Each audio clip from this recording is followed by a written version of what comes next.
Good morning, everyone. If I can have your attention, please. Welcome to Brookings India. My name is Shivshankar. I'm Fellow for Foreign Policy here at Brookings India. And it's really encouraging to see all of so many people here on a holiday, no less, who are interested in what is a somewhat new trilateral configuration involving India, Indonesia, and Australia. The three countries, as you'll hear about, held their first senior official trilateral dialogue last November in Bogor in Indonesia. And this adds to a growing proliferation of trilateral strategic dialogues that are taking place at the official level and at the track 1.5 level, involving all three countries. In some ways, this is a natural configuration. I thought I'd start off by showing you a map. And there are two interesting things about this world map. One is that south is up. The second is that this is actually an equal area projection. So this is a very accurate rendering of the world. But I think this brings into stark relief, in some ways, the geopolitical significance of these three countries, India, Indonesia, and Australia. India and Indonesia, of course, are amongst the most populous countries in the world. All three are G20 economies. All are democratic and pluralistic entities which bring their own set of advantages and challenges to the table. So we have a very distinguished panel to discuss this relationship, and I'll briefly introduce them. We have Peter Varghese, who has worked 38 years in public service in Australia, including on foreign affairs, trade, and intelligence. He was Australia's Foreign Secretary from 2012 to 2015. High Commissioner to India and Malaysia, and Director General of the Office of National Assessments. And since 2016, he has also been Chancellor of the University of Queensland. He recently led a major report for the Australian government on an India economic strategy, and I'm sure you'll be hearing more about that. From Indonesia, we have Dr. Dino Patti Djalal, who is founder of the Foreign Policy Community of Indonesia. He is a career diplomat. He is a former Indian Deputy Foreign Minister, a former presidential spokesperson and a speechwriter, and a former ambassador to the United States. And in 2014 was a candidate for president. We also have Shivshankar Menon, who needs no introduction here. He is one of India's most distinguished diplomats. He was India's National Security Advisor and Foreign Secretary, Ambassador to China and Israel, and High Commissioner to Pakistan and Sri Lanka. And he's also a distinguished fellow here at Brookings India. And to moderate this discussion, we are privileged to have Indrani Bagchi, Senior Diplomatic Editor with the Times of India. Before I turn it over to Indrani, I want to say we're grateful for a continuing collaboration in this event with the Perth USAsia Centre, led ably by Gordon Flake, who's sitting here in the front row. So without further ado, over to Indrani. Thank you. Good morning, everyone, and thank you for being here. I will sort of kick off proceedings by putting out two broad questions that underpin where the three countries find ourselves today. One being, what does the new world order, and we've talked about the new world order periodically over the past century, but this is, we're looking at the kind of disruption, that a kind of global uncertainty that many of us have not experienced in our lifetimes. And so how do powers like India, Indonesia, and Australia regard this particular global disruption that is on us today? And it is not really, it's not only Trump, obviously, there's a lot more out there. Second question being where, and Dhruva's map really brings that home to all of us, which is what are our points of convergence in this new world order, and what does this new trilateral that we are dancing around, and we've done trilaterals all over the place. We have one with Japan and the US, we have one with China and Russia, we have them all over. Australia has them with Indonesia, with Japan, with the US. But where and how do we fit together geopolitically and strategically in this new world order? To begin, I will ask Mr. Menon to to start us off, and Peter and with the Dino bringing up the race. Thank you, Indrani. Thank you for that introduction and for asking such simple questions at the beginning. So what's the situation we're in? I'm not sure we're quite in a new world order yet. To me, it seems we're between orders. I mean, the old order that we got used to in this part of the world, in Asia, sort of India eastwards, no longer functions and no longer delivers. None of the issues that we face today, whether it's North Korea nuclear, South China Sea, none of these can be settled either by the old hub and spokes US-based system or even by a potential G2, China, US. And so we are really between orders, as it were. And you have people groping for new words to describe it. You start seeing the resurrection of the Quad. You see people using words like Indo-Pacific, when what they mean is really an expanded Asia-Pacific. You have a whole set of new words, but not much clarity on what the order is. For me, the problems are quite simple. You have the world's greatest arms build-up in the last 2 decades in this region. I mean, dreadnoughts and battleships is nothing compared to what we've been doing here. And it's offensive stuff. Secondly, doctrines have changed. If you look at what the PLA now works for, to be an expeditionary force. But it's not only the PLA. Thirdly, you have sort of new authoritarian leadership across the region in all kinds of countries, which reduces your space to negotiate and to actually do the diplomacy and the give and take that you require to deal with these issues.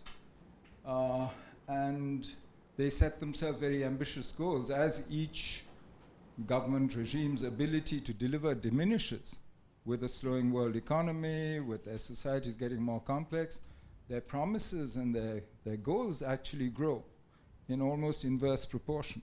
So this, to me, this is a dangerous situation. You have kindling, you have intent, and you have motivation, because there's a whole set of revisionist powers right through this region. I mean, I can go through them one by one, but I don't think we have the time. Given that situation, what do those of us who, like Australia, like Indonesia, like India, who require a rule-based, open, inclusive architecture around us in which to keep growing and prospering? After all, who are the biggest beneficiaries of the long peace that we have enjoyed in this region for 4 decades? The second biggest is India. Look at what we've done in the last 30 years. But because we've had a stable, peaceful environment in which to operate. So it seems to me logical that those who have an interest in that kind of, in some stability, in at least predictability, not so much stability, like India, Australia, and Indonesia should be actually working together. And that's because many of the new issues that are thrown up while we're between these orders are the issues that affect us most directly. Maritime security. The high seas are today, there's contention over the high seas today, which there wasn't before. And as trading powers, as maritime powers, this affects all 3 of us very directly. That's something we need to work on. The problem is that when you come to institutionalizing it, either if you set up little closed groups, like a Quad and so on, then everybody else feels excluded, and it doesn't work.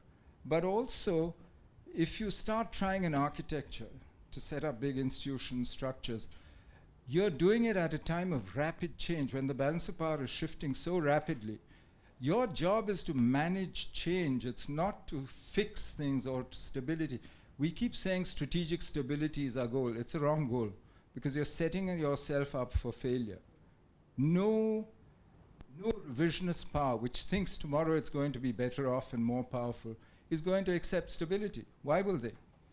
They will look for something that allows them to change, that gives them a better say in the order. And I think this is why everything that we've done so far in the region to try and deal with these issues hasn't really worked. Because as long as we keep saying we want stability, stability to anyone who wants to improve his lot sounds like you stay where you are. Freeze inequality. That's not a good idea. Now, I can go on, but it seems to me there's a whole list of things that the 3 of us could be doing together, because we have increasingly congruent interests. I mentioned maritime, cyber, And there's a whole set of political things we could do. The bilateral relationships have been actually doing very well because of the economic complementarity that exists, whether it's India, Australia, India, Indonesia. And I'm not so sure that that needs to be trilateralized. In fact, that will probably do very well on its own steam. I strongly recommend to everybody to read the report that Peter wrote or chaired, authored on India-Australia economic relations. And I just hope that one day, very soon, we have a similar one on the geopolitics of the region and with Indonesia as well. I'll stop there, because you said 5 minutes, right? I don't expect everybody to be that obedient. But Peter, where Australia is, and Australia has been, as Mr. Menon said, one of the biggest beneficiaries of this order, one of the biggest proponents of this, of the existing order or the dying order. In South China Sea, with China, with America, and you talked about Indo-Pacific as spanning the region between India and Japan. If you look at when you look at this from Australia, where does the Indo-Pacific policy fit in, and B, where do the three countries that we're talking about today fit in? Okay, well, thanks very much, Indrani. Well, you know, for at least 2 decades, we've been talking about the great fluidity in our strategic environment and how economic weightings are rearranging strategic relativities. It now seems to me that rather than that fluidity reaching a settling point, it's more likely to be reaching a tipping point, or at least to be at the cusp of a tipping point. And from an Australian perspective, that means that a lot of the certainties and a lot of the reference points in our compass are now looking much more opaque and much more unreliable.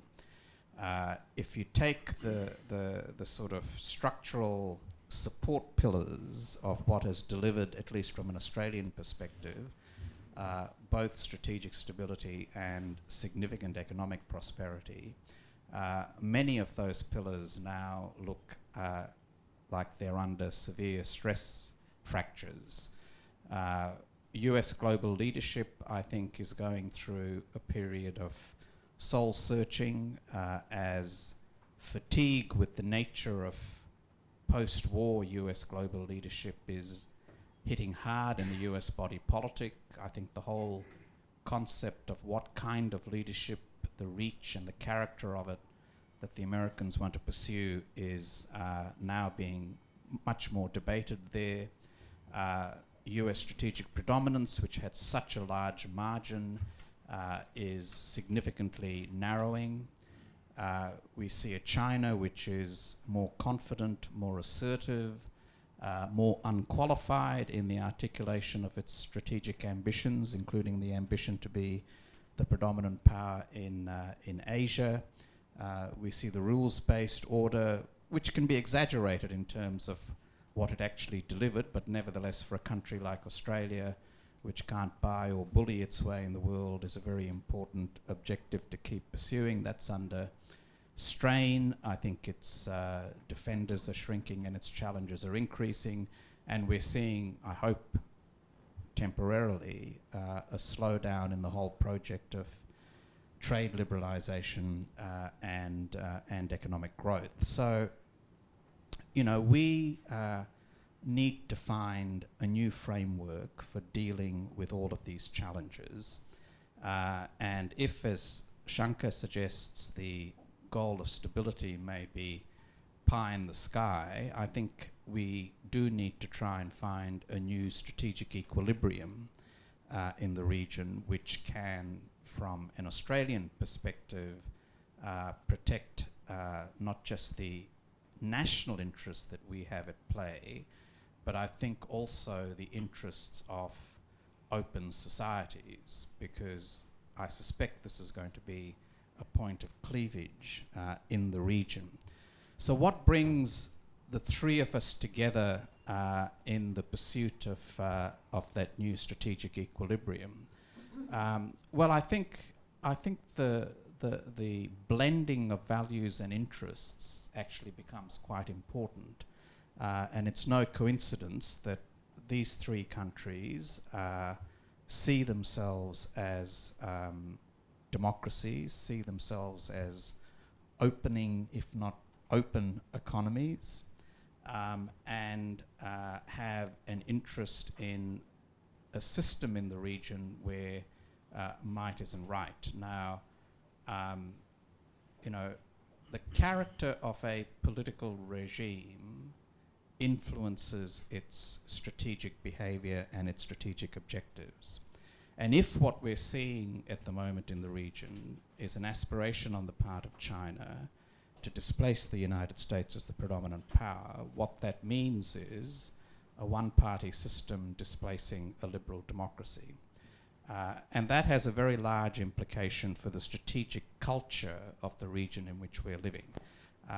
And you know, I think in the end, if you were to ask yourself the question, what's so horrifying about Chinese strategic predominance, I think it's the impact on the strategic culture which will be its most significant consequence, because the predominant power by definition is the single most important shaper of our strategic culture. So we need to find ways which will help us to manage this process. I don't think we can stop it. I don't think we can thwart the growth of economies and therefore strategic powers like China, but we can certainly try and find ways to manage it. And ultimately, that framework is going to be a framework of both balancing and engaging, and each of us in these three countries, I think, have a deep interest in both engaging China and balancing China. And I think we also have an interest in trying to ensure that a rules-based system isn't a completely lost objective, even if it's going to become a much harder objective. So, you know, the exercise of power through the prism of rules is actually a very important principle for us all to try and cling on to, because the reverse of it, I think, is a much more unstable and a much more dangerous regional environment for us. Thank you, Peter. Dino, you were here in January, and I remember people asking then, what is Indonesia doing in the middle of a Quad discussion? But we just had a Prime Minister visit Indonesia, his first visit. But it seemed to me that it opened up Indonesia to India, to Indian thinking in a way that we hadn't seen earlier. What is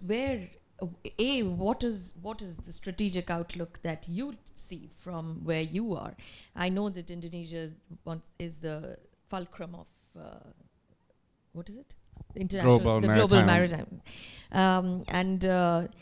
So if you were the fulcrum, and if we are in this free and open Indo-Pacific, where is our strategic convergence? Okay, well, thank you. Well, first, thank you for having me here, and I hope Dhruva will take a picture of me on stage, because I left my house at 2:30 in the morning last night, and my wife will need proof that I'm actually in India, right? So let me share first to answer your first question. How do we see the world from Indonesia? First, we see a world drifting, unraveling in uncertain ways, in ways that make me worry in a way that I've never been worried about before, right? So I'm quite concerned about that.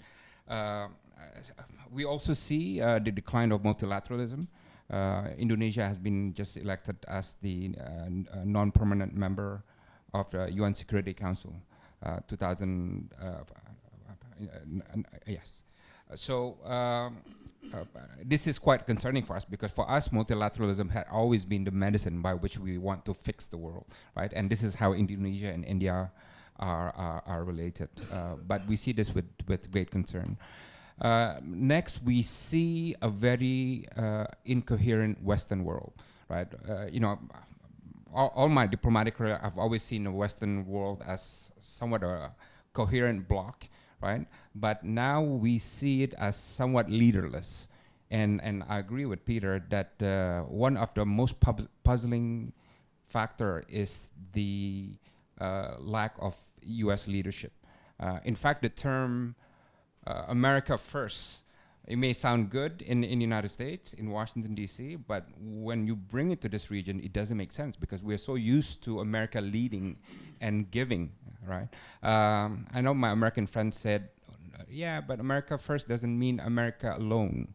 But I said, no, it does mean America alone. You pull out of a Paris Climate Treaty alone. You pull out of TPP alone. You pull out of UNESCO alone, right? So yes, America first and America alone. And that really shifted the dynamics within the Western bloc.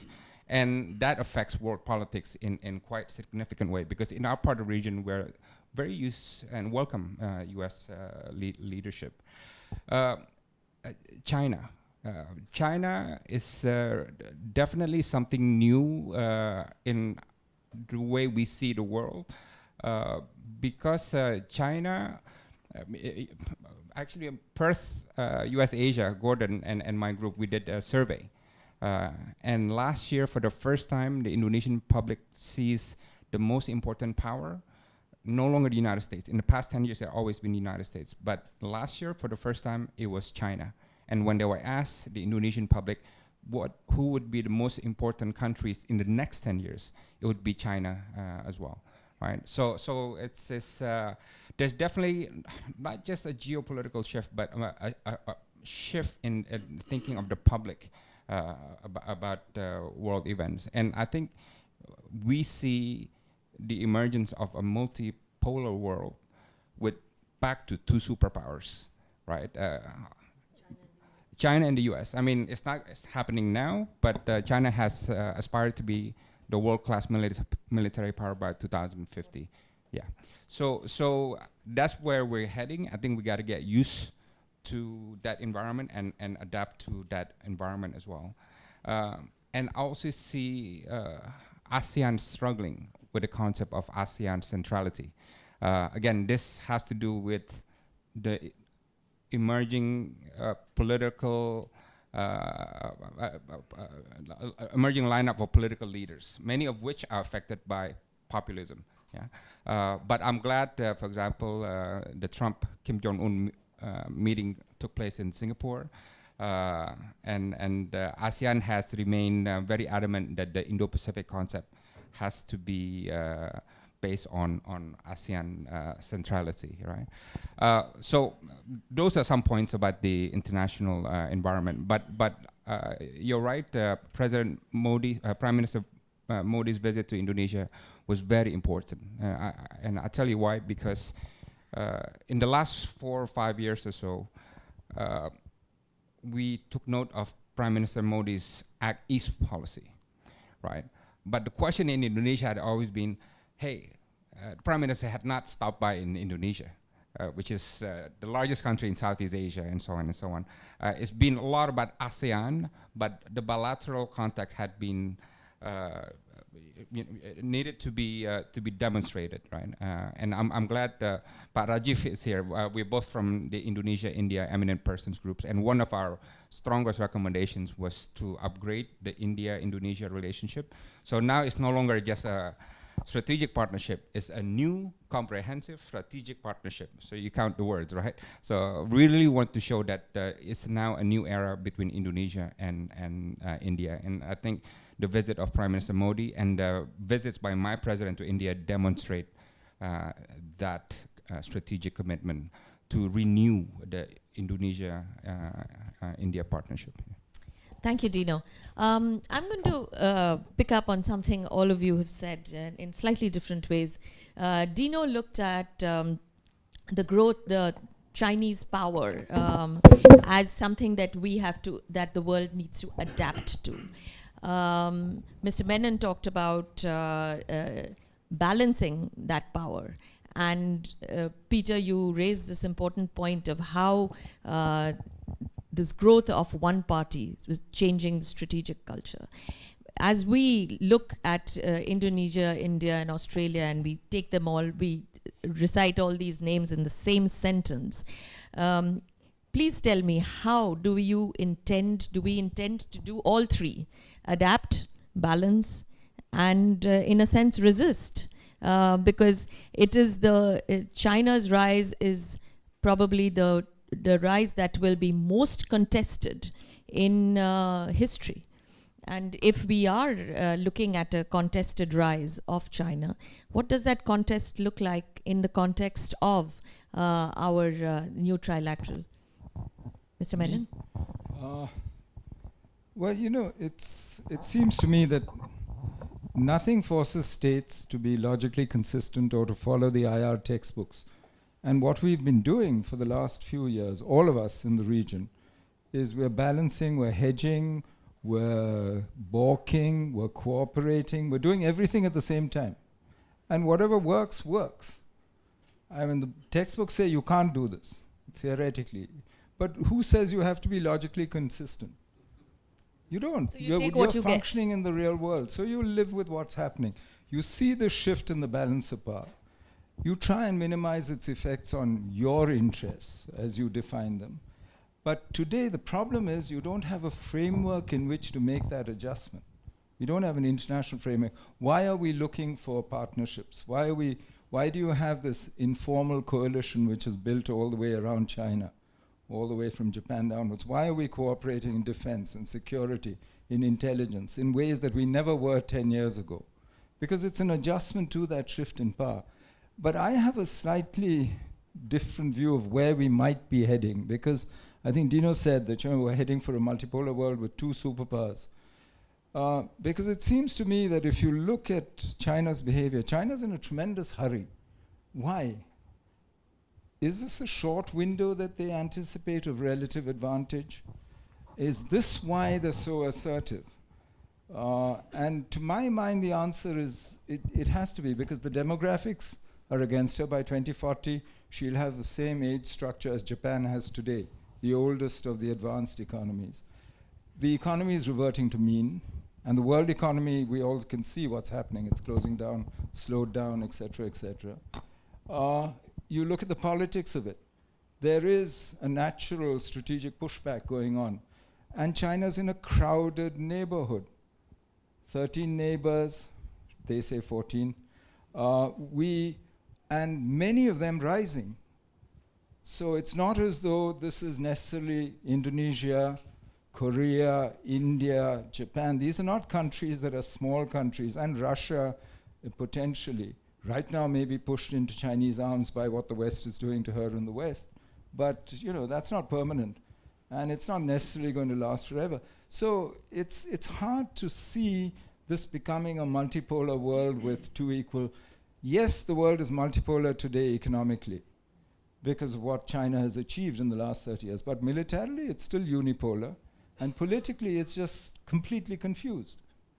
And that's, I think, so I'm not so sure where we're heading. But I think we do have a couple of years where we'll have to do everything we can. So is that an opportunity for, if you were looking at it from the Indian perspective, is the disruption that we are in the middle of, why is that such a bad thing for India? I think we should thank China for all the new friends we have. I wanted you to say that. Peter, yes. Well, look, I think this process is going to be organic rather than orchestrated. For a number of reasons. One is I don't think the major powers we're dealing with in a much more multipolar Asian setting are going to be particularly susceptible to orchestration by anyone. Secondly, I think the contours of what we're dealing with are still far from clear, and the pace at which it's going to change is also far from clear. So if you look at how you deal with it, I think you will end up with a gradual organic balancing structure that emerges out of all of the uncertainties that we're dealing with. And the axis of the balance, I think you can broadly see. There won't be too many, in addition to China, on one side of that balance, and to the extent that they're likely to be quite opportunistically connected.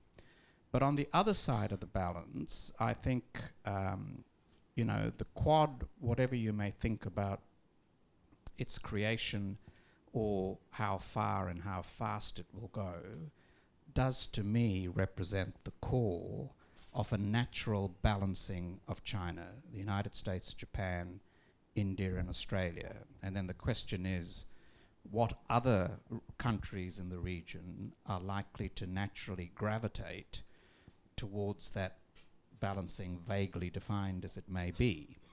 I wouldn't expect much of Southeast Asia to gravitate to that balancing. Indonesia is going to be obviously crucial to the whole question of whether that happens or not, and Dino is much better placed to offer a view on that. But that to me seems to be the sort of obvious way in which you deal with the current uncertainties that we have. I personally don't think we're heading towards a world of the G2. I think there are a lot of pitfalls in the world of a G2, and I think we are dealing with an Asian environment now where a number of countries are simultaneously strong, or at least a number of countries are simultaneously strengthening.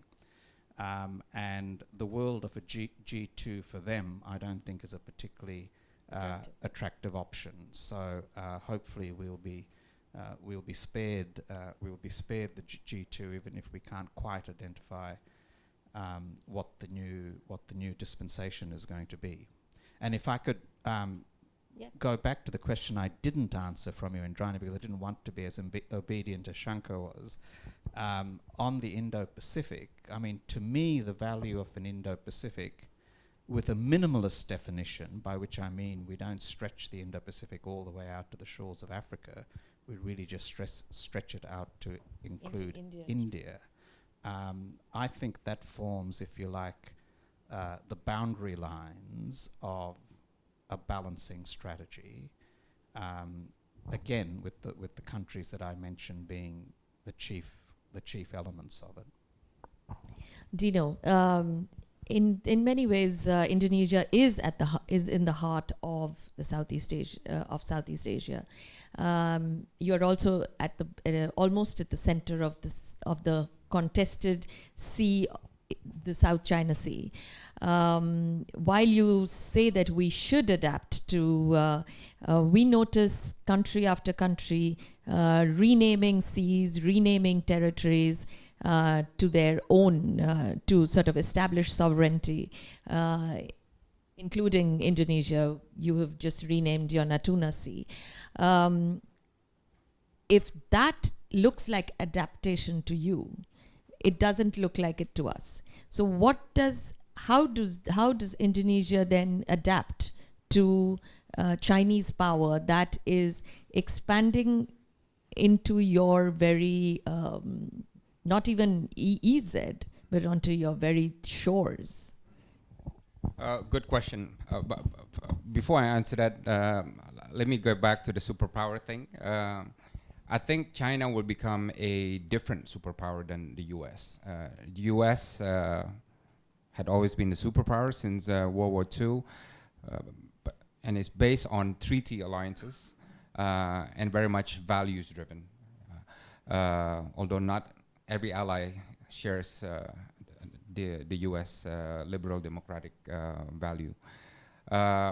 China, if it does become a superpower one day, will not have alliances. It will rely on a different strategic framework to project its influence around the region and the world. And I think China is already investing in that through the Belt and Road initiatives to make sure that the whole region gravitates somewhat in a way towards China, and in a way that makes sure that with all the bilateral relationships around the region, China will be the one that will have the most impact and most influence relative to all the other powers, especially the United States. So I think in that way, China will become a different kind of superpower, and we need to understand how to engage that. And there are two kinds of countries that deal with China. One is those who want to get as close as possible to China for a variety of reasons. And second is countries that become close to China by way of economic imperatives, but are not comfortable to become too close to China. And they want to spread their bets, and they want to balance China's influence. That, and I say this in my personal capacity, I'm no longer a government official, that is, I think, Indonesia's thinking, right? We want China's $500 billion of investment, 700 million tourists, $10 trillion of imports, but we want to be closer to India as well to balance that, right? We want to be closer to Japan and the United States and Australia in order not to be gravitating towards too close to China. And the second point is, and you're right, it's a strange geopolitical adjustment that we're making. When I went to school, China was a country thousands of miles away, right? So when we study China in the textbook, you got to travel hours away and thousands of miles away to find China. But with China's claims now, with the 9 dash lines, China is practically our next door neighbor. Correct. And China is somewhat a Southeast Asian country, and seriously, no, it's not, right? So it's not an easy thing for us to accept, and we're not accepting it. This is why we say with China, we don't have disputes with you because we don't recognize your territorial claims in the Natuna Sea, right? So that's we're responding to that. Where we're very clear to China that we don't have disputes because we don't recognize the jurisdictional claims that you're making. So can the Quad become a Quint? I don't think it's likely for us to join the Quid because our model is Indo-Pacific that is inclusive, and I think and based on ASEAN centrality. We are doing a lot of trilaterals. There's one between ASEAN, Indonesia, India, and Australia in November in Bogor this year. And so on and so on. And we're going to experiment with a lot of different trilaterals and bilaterals and regionals. But I seriously doubt the Indonesian government will officially come out and say that we're going to be part of the Quad or Quid, as you said. It's just not our... Yeah. That was Peter's line, actually. I'm going to open this up for questions and comments. Please keep them short. So we'd like to give everybody a chance. The gentleman here.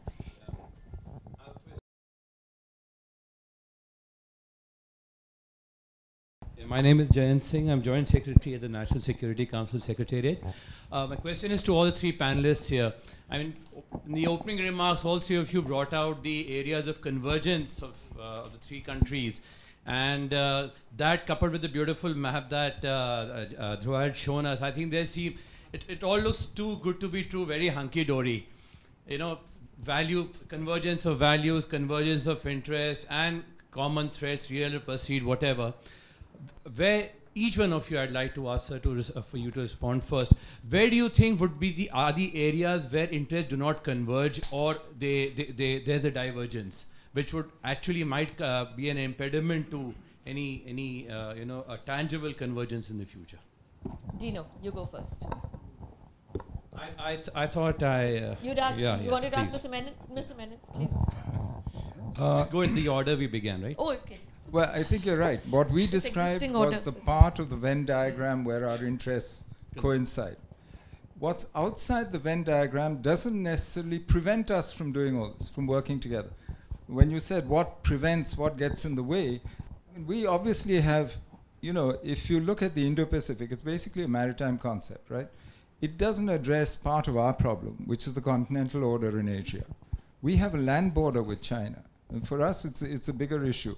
So we can't just rely on an Indo-Pacific strategy to deal with our issues. I mean, we have other problems as well.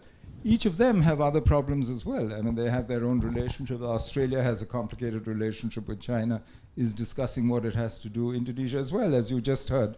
So, but the outside bits, when you look at this sort of Venn diagram of where do our interests coincide, I don't think it stops us from cooperating. I don't think there's anything that actually goes against it. I mean, that would be my simple answer. Peter, would you like to? Yeah, I don't think you need an identity of interest to engage in the sort of trilateral cooperation that we're talking about. You need a sufficient congruence of interest so that you're able to agree on some core objectives. So, I mean, in some ways this is going to be same bed, different dreams for the three countries. I mean, if you take China as one reference point, each of India, Australia and Indonesia will come to the relationship with China from different perspectives which reflect, their own history and geography and national interests. I mean, India sees China essentially, I think, through the prism of neighbours with a difficult history and if you like, the prism of two great powers. Australia sees China through the prism of a very substantial economic partner, but with a strategic aspiration on the part of China which is problematic. I mean, we don't see China as an enemy or an adversary, and we have no real historical baggage with China in the way that countries like India and Japan have, and Indonesia again has its own particular shapers of its view on China. The question is, given all of those differences, and they're not just differences of nuance, are they still nevertheless enough common ground across the three in this and in other areas to make a greater degree of cooperation a sensible strategy to pursue? And I think the answer to that is there is. Mr. Bhatia. Can you add? Yes, of course. One thing. Dino, would you like to? One thing just to add. I think you must also, a very senior Chinese friend of mine has asked me twice actually over 10 years, why does the world object to China's rise but not to India's? And it's true, partly because the rise of China has masked the rise of India. And I think we should be grateful with that situation. So there are possibilities in this situation which are really created by the disruption that we see around us. Dino. Yes, I think the biggest challenge in trilateral cooperation is also the one that defines why China has been successful in developing relations, which is the economic weight, right? So the reason why China is the most impactful countries in many countries in Southeast Asia is obviously because a lot of them are dependent on China on trade, on investment, on tourism, and so on. And this is why, from our trilateral perspective, it's just so hard. Indonesia and Australia are very close, but the business content is very weak. Indonesia and India, close historically, and non-aligned movement and all that, but the business content, Pak Rajiv, you know this very well, is very, very minimal, right? So, and that is the meat of the relationship, really, right? The economic content, right? But the other thing is, all three of us talk about the rules base, and we want to promote it, and you're very right on that, Peter. But I find something very interesting. In my organization, we go down to the grassroots, we go to campuses, we meet students, we tell them about rules-based norms in international affairs. I've been very surprised to find that very few buy it. Very skeptical. They say, hey, Mr. Diplomat, smart guy, don't buy this. Rules-based is only for the strong. Whenever it doesn't suit their needs, they're gonna violate it. This is what happens to major powers. So you've been sucked into this norm. I hear this consistently in many campuses that I visit at the grassroots level, right? So at our level, we are committed to rules-based, norms-based international order. But to be honest, I'm having a hard time selling this to my own grassroots. Yeah, I don't know about you in India. Thank you, Mr. Bhatia. Quick.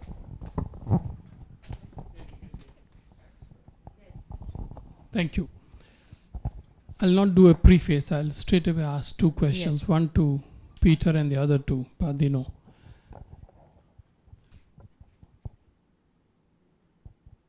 Australians are trying hard to explain their position so that we Indians, become wiser as to what really the position is on the East Asian situation. But I want to ask you whether there is sufficient national consensus in Australia in terms of the strategy towards China and also towards US. Does it cut across the party lines? Or there is a problem that once the government change, then different kind of strategies come. Just help us to understand. It is not to question, but to request to clarify so that we understand it better.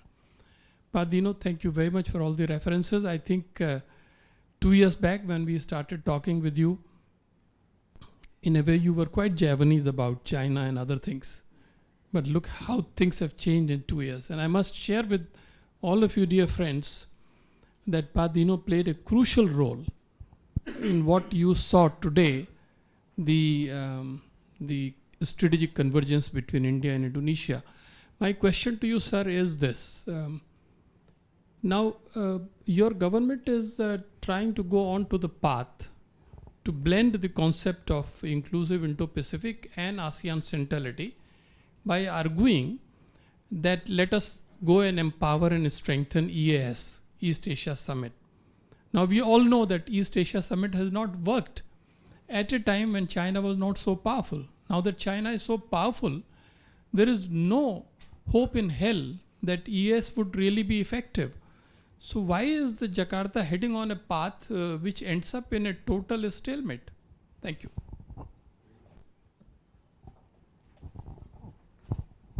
On the consensus point, I mean, Australia, like many other democracies, you're going to find a whole range of views, and that applies to how the relationship with both the US and China is perceived. I'd make a couple of observations. One, I think there is probably a clearer consensus about Australia and the United States, which is a long established relationship, than there probably is on Australia and China. Secondly, the points of difference I don't think are partisan points of difference. In other words, they're not differences between the two major political parties. They tend more to be points of difference, in the case of China, say, between the business community and the so-called sort of strategic community. We probably haven't had a sufficient national conversation in Australia about how those two threads work their way into the way in which we manage the relationship with China. What are the red lines for Australia vis-a-vis China? And importantly, what is the pain threshold that Australia is willing to put up with in defence of those red lines? So that is probably a conversation which requires more airtime in Australia before we approach a national consensus. With the United States, I think, notwithstanding Trump, the Australian community has drawn quite a mature distinction between the persona of Trump and the logic of the alliance. Whether that's a sustainable distinction over an 8-year period, if we're seeing 2 terms of Trump, I think is an open question. But for the moment, I think that's where the Australian national consensus is on the US. Dino, I think that was Thank you. I don't work for the government anymore, so I can't really explain why the focus on East Asia Summit. Yes, but in terms of framework, this is the strategic thinking. The thinking on Indo-Pacific move from the time of Pak Marty, when he was foreign minister, it was treaty-based. So he wanted to have an Indo-Pacific-wide treaty which is morally binding, which is an extension of the Treaty of Amity and Cooperation, right? So he wanted to achieve that region-wide treaty. The government was replaced before that can be achieved, and the new government approach President Jokowi, and keep in mind that President Jokowi had only discovered Indo-Pacific this year, right? After 3 years busy in other areas, but this year has rediscovered Indo-Pacific, and the approach shifted from a treaty base to a building block approach, which means you support different organizations so long as they will converge in the end towards an Indo-Pacific concept, then that's what they will promote. And I think one of the building blocks is East Asia Summit, but I don't think that's exclusive. I think it's seen as one of the key building blocks to build the Indo-Pacific. General Chopra, then Gordon. And if you could keep it short, because we're running. I know we're coming to the end. It's lovely to meet the Australians again in the last 12 hours. Shows how close India and Australia are getting. Okay, this Quad is seeming to be having a lot of trouble, and this Quint, you have negated it from the government point of view. But my view is that despite Quad being incipient, academic, it has a lot of potential, more so if you say that the US is acting alone. Now, in all the informal security architecture that we have in the region, besides the overlap by Quad, add South Korea, add Japan, I can't see how Indonesia can't be part of this despite ASEAN being centric to the security architecture, because you straddle the Indian Ocean, we are the peninsula, and the Australians are guarding the right flank. Governments change, views change, but I think analysts should look at the future. Thank you. Thank you. Gordon.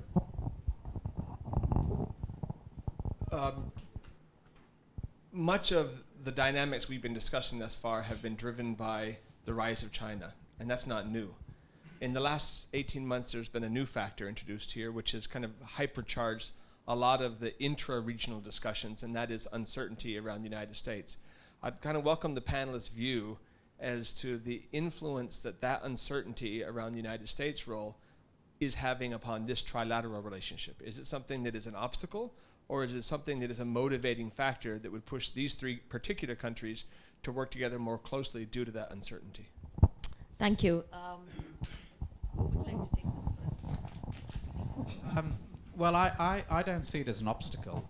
If anything, actually, I see it as a facilitator of the trilateral relationship, because what's happening in the United States is the raising of a number of questions about where US strategic policy is heading and what the nature of US alliances and engagement is going to be into the medium and long term.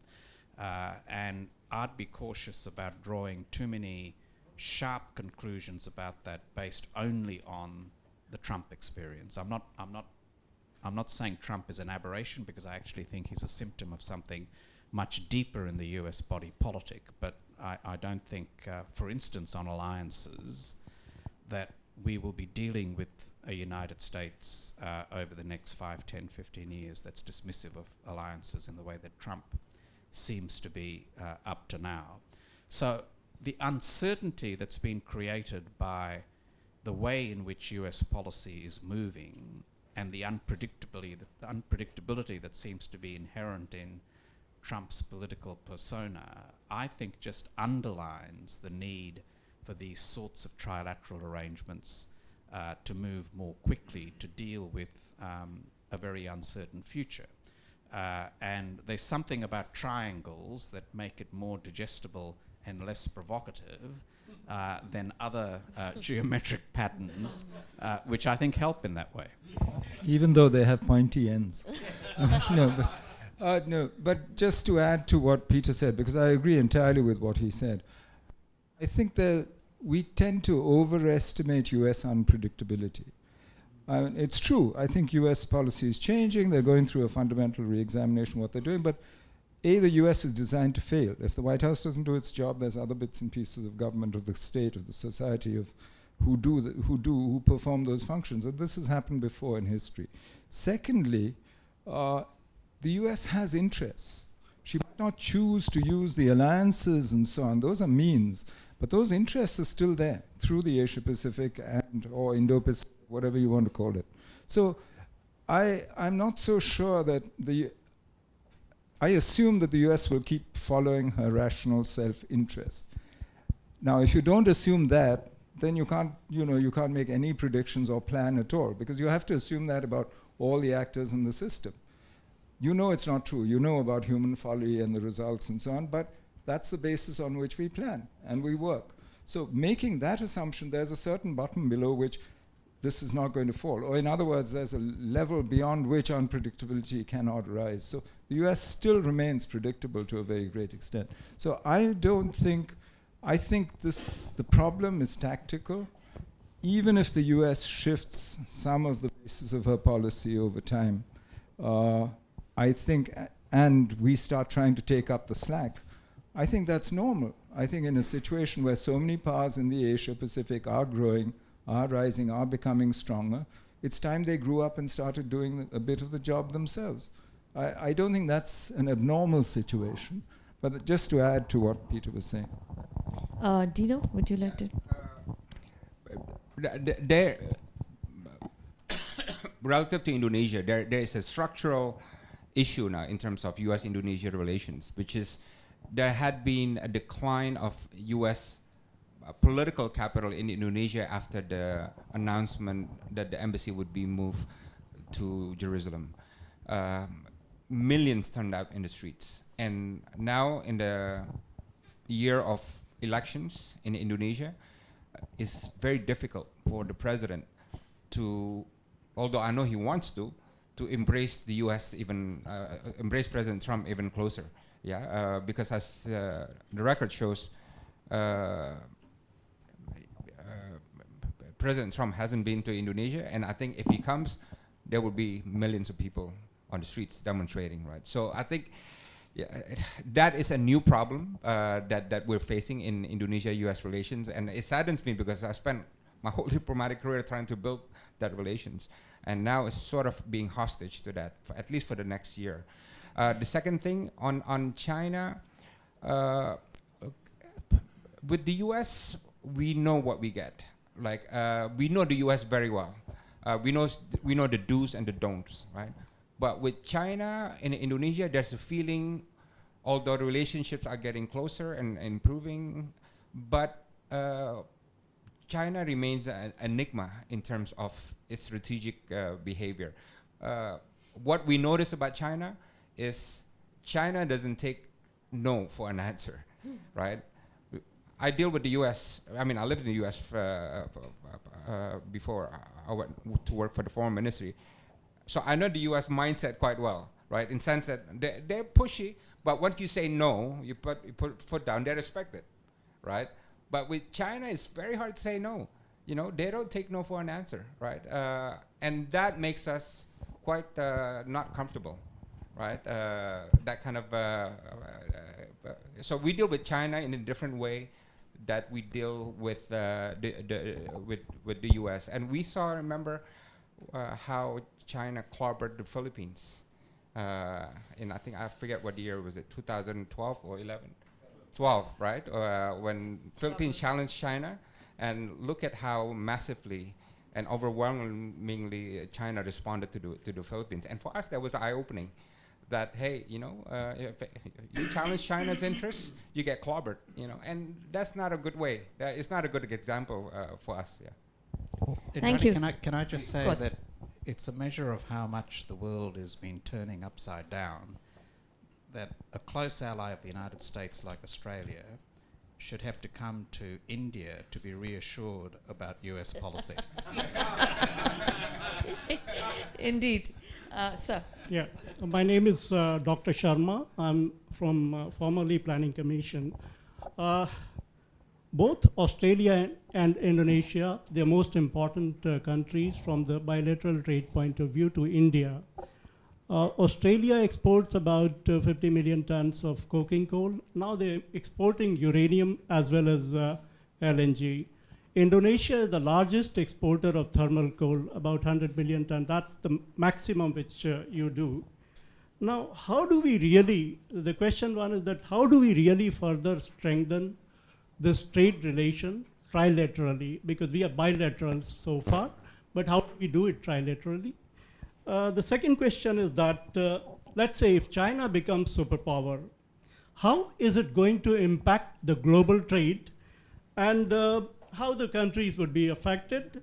Also, one very important thing which Mr. Menon said, rather now US is trying to be more trade competitive compared to China, and it might happen during next 10 years given the energy resources which are there in US. Thank you. Who would like to take that first? Well, just on the trade front, look, I think the development of the trade relationship across the three countries will remain largely a bilateral exercise.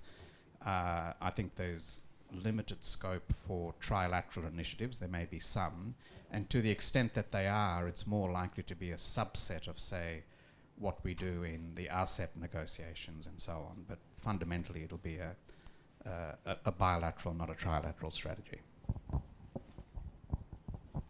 Is that? I'm going to take a couple of questions together. So the gentleman at the back, then the two gentlemen in front. Thank you. I'm Sanju Srivastava. Yeah. I'm a researcher on foreign policy issues. My question is about Chinese pragmatism. As China's power grows, it appears that their leadership is showing some kind of pragmatism towards their behavior and trying to establish themselves as a responsible player in the international affairs. So my question is that how should we deal with this Chinese pragmatism so that our interests are also protected and we are also able to manage our relationships with them? Thank you. Hello, I'm Gaurav. I'm a PhD student from JNU, Center for Indo-Pacific Studies. Since you mentioned, Mr. Dino, about the grassroots interaction you had regarding rules-based order, I was wondering what is the public opinion regards to rise of China and its, let's say, aggressive assertiveness in the region, and likewise for Australia, if you can highlight that. Thank you. My name is Karni Singh. I work with the large cement company ACC. So my question to the three panelists is, even as these initiatives are very laudable, but are there very clearly identifiable skeptical constituencies or constituencies within these three countries which are, sharply opposed to the views being expressed here? So are these constituencies or pro-China aspects identifiable, and are they strong? Yeah, go ahead. Good afternoon, everyone. So I'm of the opinion that bilateral engagements, particularly when you're talking about defense engagements which are planned months in advance, they are not the most appropriate parameters to determine the furtherance of cooperation between two nations or two or more nations. Do you have a question? Yeah. Yeah, ask a question. I'd like to bring up a development which came last month at the port of Sabang in Indonesia, which perhaps, in my opinion, it embodies the shared cooperation and the furtherance of cooperation between India and Indonesia, which gained traction after the PM's visit. So what happened over there is that an Indian Navy warship refueled at the port of Sabang before departing to patrol the vessels in patrol the vast stretches in the Indian Ocean. So this is perhaps a more pertinent. Yeah. So I have a question for Mr. Varghese.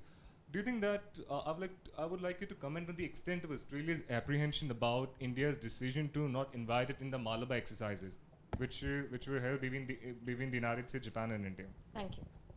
Dino, I think I'd like you to go first because a lot of these questions were addressed to you. Well, Chinese foreign policy to Indonesia and to countries in Southeast Asia is really getting quite creative, right?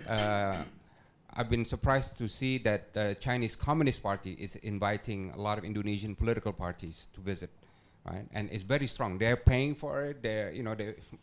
staying at 5-star hotels and so on and so on, right?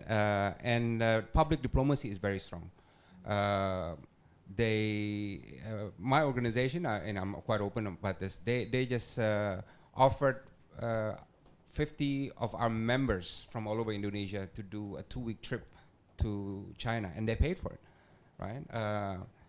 And this is unlike the cooperation we have with other countries. Other countries we have 1 or 2, and so on and so on. So very strong on soft power, and very aggressive on the political front, not just focusing on governments. And the other one is they're now focusing on provinces, and very strong, very strong. They're having consulate generals in provinces, and doing a lot of education and cultural, and always backed by strong funding, right?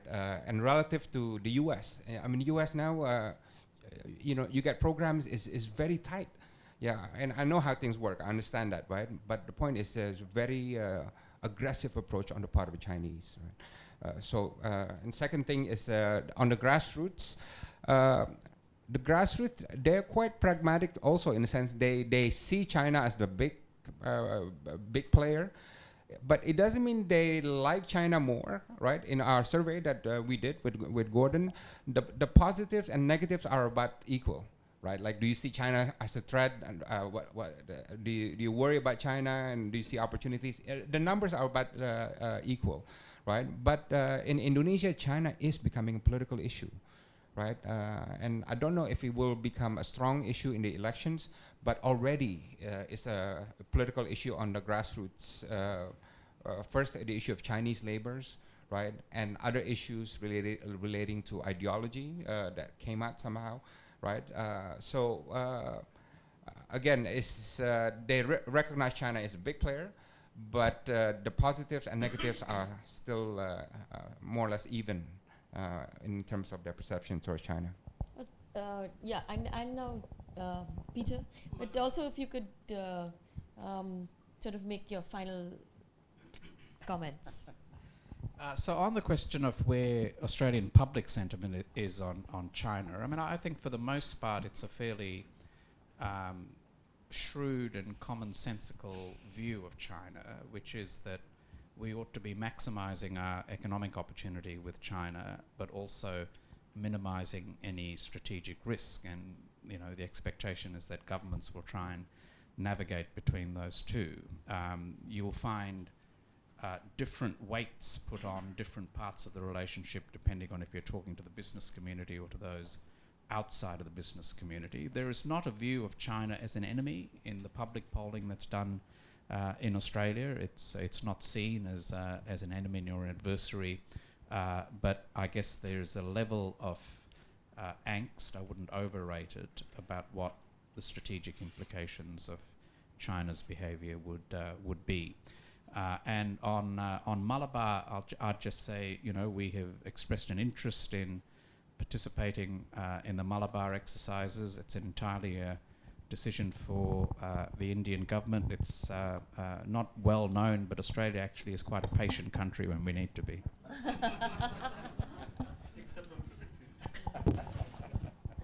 Mr. Menon, would you? I'm not sure there was. Well, no, I suppose about the Indian public. And I think if you look at the polls, they show declining positivity towards China over the last 8 years or so.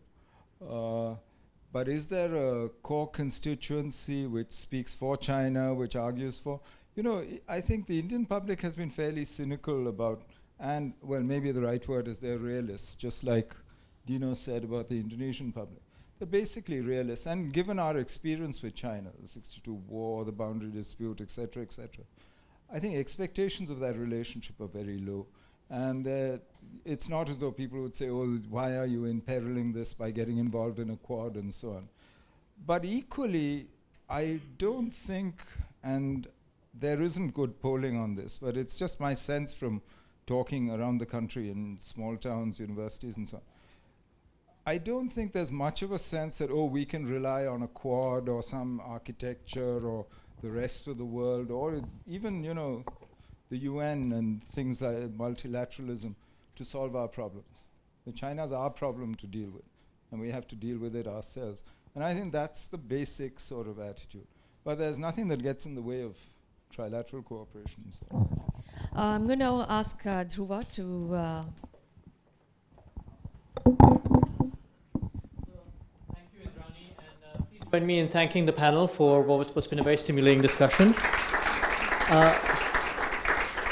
Before, as I mentioned at the beginning, this has been in collaboration with the Perth USAsia Centre in Perth, and before we conclude, we have a last speaker that I'd like to introduce, who is Stephen Smith, who was a member of the House of Representatives for Perth between 1993 and 2013, and he had a very distinguished career in the Australian Cabinet as well, serving as Minister for Foreign Affairs, for Trade and for Defence between 2007 and 2013.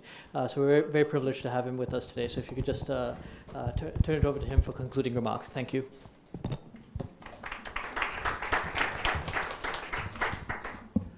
Well, thanks very much, Dhruva, and I'm very pleased to be back in Delhi and very pleased to be back at Brookings India.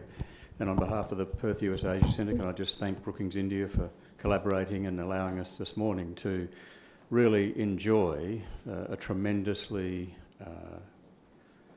precise, analytic, cohesive analysis with some suggestions for how we might deal with that of the current conundrums that we find.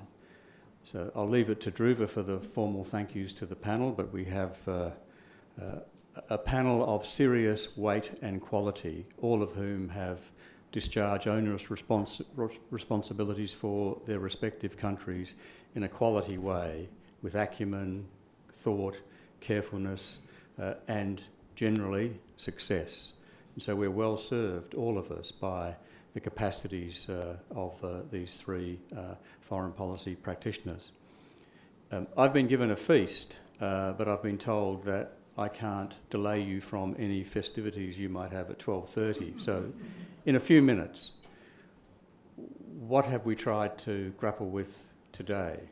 We always knew that a new world order was on the way, and some of us describe that new world order as the Indo-Pacific. Early this century, in the last century, everyone saw the rise of China. Not enough people saw the rise of India, but Shivshankar says that might be an advantage. And some people saw the rise of Indonesia and the ASEAN economy as, by 2050, the fourth largest economy in the world. So in our own different ways, whether it was India, Indonesia, Australia, Japan, the United States, variously we came to a conclusion that geopolitical weight and proximity was moving from North Asia and the Pacific, South and West, to include the Indo-Pacific. And someone on the panel said today, I think it was again Shivshankar, the Indo-Pacific is simply the Asia-Pacific plus India. It's not necessarily that analysis in everyone's eyes, but really what those of us who argued for an acceptance in strategic terms of the Indo-Pacific was arguing was that this is a description which reflects that by the time you get to 2030 to 2035, a blink of an eye, Indonesia will have the same share of global GDP as Japan, India will have the same share of global GDP as the United States, and China will be the single largest shareholder of global GDP. So the world is changing, there's a new world order on the way, we're transitioning to that, and then along came something which is called disruption. So having to try and work our way through a transition to a new world order post-Cold War, the United States having a brief period of being a G1 or a T1, the rise of China and the prospect of that being a G2 or a T2, and then the rise of India, might that be a G3 or a T3? And the T's is an Australian description for tango. You know, when the US was the supreme world order, it only took one to tango. With China, it takes two. With India, it'll take three. So while we were working our way through how do we deal with that, two disruptive things occurred.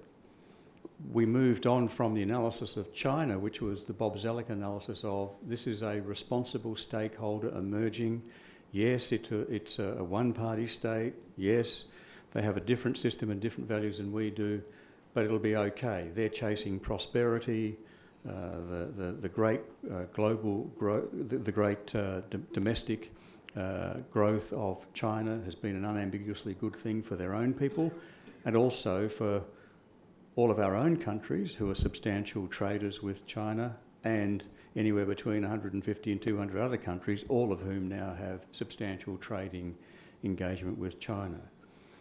So one measure of disruption was Chinese assertiveness, and the Hu Jintao consensus we now analyse as going, how do we grapple with a much more assertive China? And South China Sea and the refusal to brook any change from their course of conduct in the face of a unanimous decision by the Permanent Court of Arbitration on the Philippines versus China makes that point. So that's one cause of disruption. The other cause of disruption that we weren't expecting, because we all thought it would be Hillary Clinton dealing with these matters, which she was well placed to do, having dealt with very many of them as Secretary of State, but up pops Donald Trump.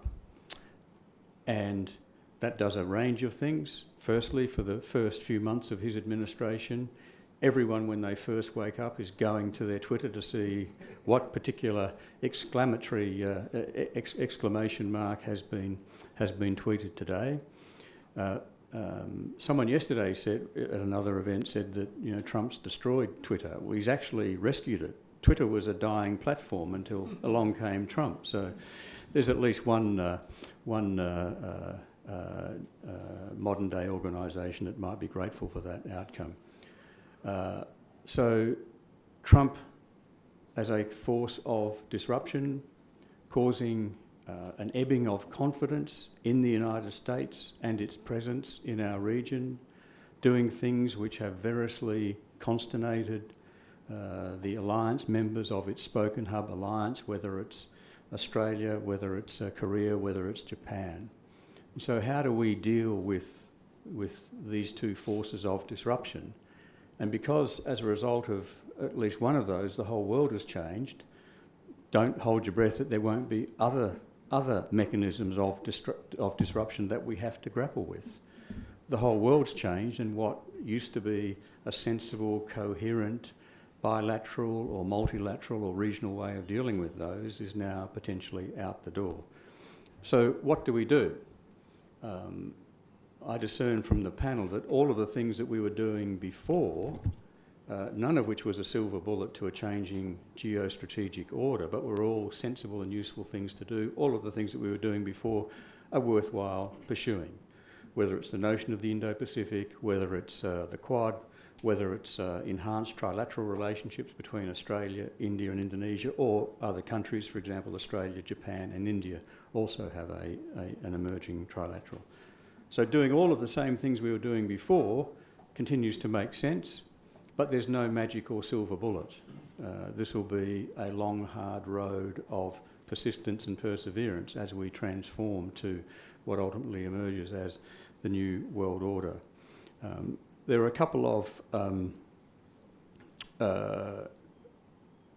contributions from the panel which I thought are worth taking with us on that notion of what can we do.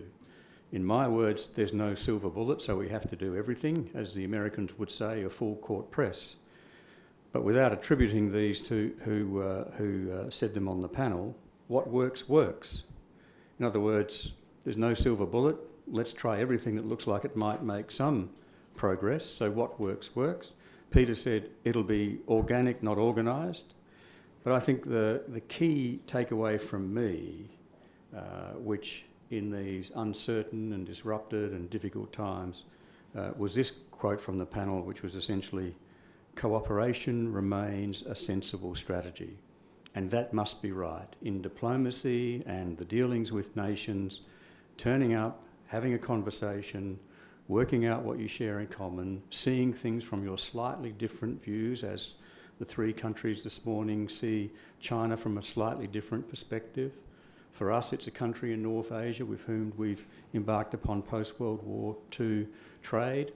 for you. It's a border dispute of long standing, and the sharing of a border has people see things through different eyes. And for Indonesia, it's the potential for a maritime dispute, which Australia does not share in, but obviously has an interest in the outcome, as reflected by the sorts of comments Australia made in the aftermath of the Permanent Court of Arbitration's decision on the Philippines and China.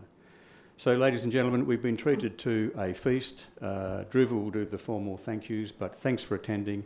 It's been a terrific session, and I hope you value the contribution that our panellists have made. Thank you. Thank you again for that nice summary. I just want a final thanks to our moderator, Indrani Bagchi, who very skillfully asked questions and dealt with a number of different issues. Dino, Djalal, thank you for coming all the way from Indonesia overnight and arriving early this morning and still being fresh and alert. And I very much envy your ability to travel and speak at the same time. Peter Varghese, thank you again. And he's speaking at several other places, has been in the last day or two, mostly on the Australia economic strategy, the India economic strategy by the Australian government, which an effort that he led.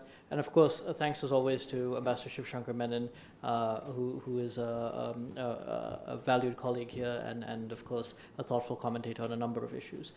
Please join me in coffee and refreshments outside. One final note, we have another event open to the public on Friday on BIMSTEC and Bay of Bengal cooperation. We'll have the Ambassador of Thailand kicking that off, and 4 excellent presentations, including by Rajiv Bhatia seated here, by 4 people who have been working on BIMSTEC in the run-up to the summit that's taking place at the end of this month in Nepal.